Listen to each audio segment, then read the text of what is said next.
সাদা গাড়িটা আসতেই এয়ারপোর্টে থাকা সংবাদকর্মীদের তৎপরতা বেড়ে গেল। ক্যামেরার লেন্স খুঁজে নিতে থাকলো ভেতরে বসে থাকা মানুষটাকে। ঠিকই ধরেছেন, এতক্ষণ ক্যাপ্টেন লিটনের কথাই বলছি। এশিয়া কাপে খেলতে জাতীয় দলের একটা অংশ আজ ঢাকা ছেড়েছে। অধিকাংশ ক্রিকেটারই আজ পৌঁছলেও ক্যাপ্টেন এলেন একেবারেই শেষ মুহূর্তে। দীর্ঘ অপেক্ষার পর ক্যাপ্টেনের আগমন, তাই তো এমন উপচে পড়া ভিড়। একে তো দলের অধিনায়ক, তার উপর রয়েছেন দারুণ ফর্মে। ক্যাপ্টেন লিটনের জন্য আগ্রহটাও তাই বেশি।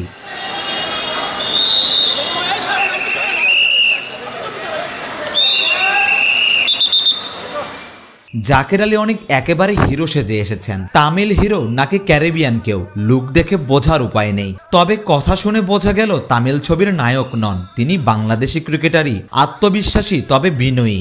আমিরাতে যাওয়ার আগে শুনিয়ে গেলেন আসার কথা।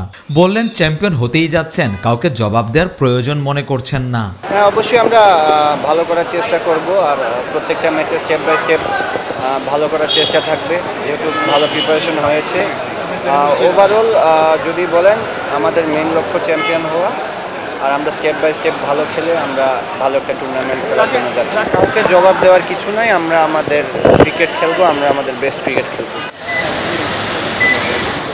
এদিন সবার আগে এয়ারপোর্টে হাজির হন সাইফ হাসান। কিছুটা অপ্রত্যাশিতভাবে এশিয়া কাপে ডাক মিলেছে।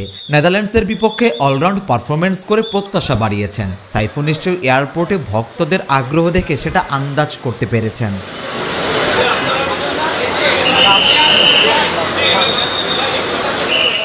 এই ফ্রেমটা দেখুন, শামীম, রিশাদ, ইমন, হৃদয়, তামিম, বিশ্বকাপজয়ী ব্যাচের 5 ক্রিকেটার এদিন একসাথে এসেছেন। তাদের হাত ধরেই প্রথম কোনো শিরোপার স্বাদ পেয়েছিল বাংলাদেশ।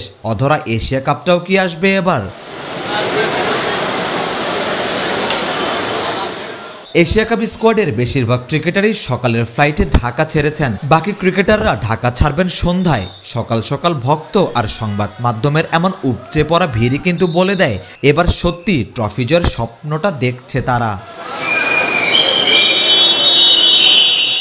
সারোয়ার সেতু, ক্রিকেট 97।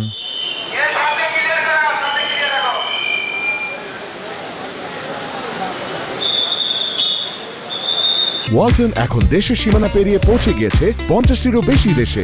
ওয়ালটন, ঘরে ঘরে বিশ্বজুড়ে।